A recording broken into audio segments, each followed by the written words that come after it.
A smile shouldn't hurt. A flightless bird. Or maybe he's not even a bird.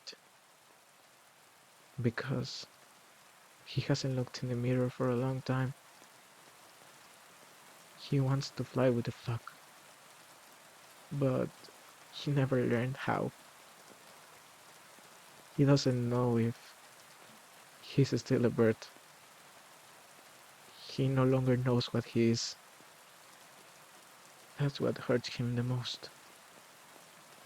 What do other birds sing him? Could they accept a flightless bird? One that can only watch as others fly and move on without him. He tried building a pair of wooden wings, but he knows he's a fraud.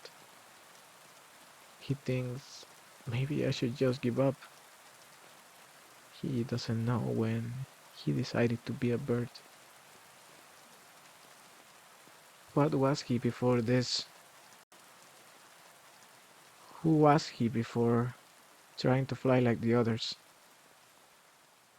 Perhaps he was the fastest fish in the sea, or the swiftest jaguar on the savannah, or the brightest mind in the hype. He tried to be so many things that he no longer knows who he truly is. His true self is now blurred.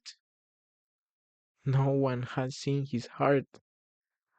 No one comes close enough, 'cause all they see is a lost animal, one that couldn't fit anywhere. A wandering star that lost the way. Now, he's not even a bird. The stars look at him. He stares into the pitch black sky and thinks if it would be better to become one of them. He's falling, all alone, and his wooden wings won't save him.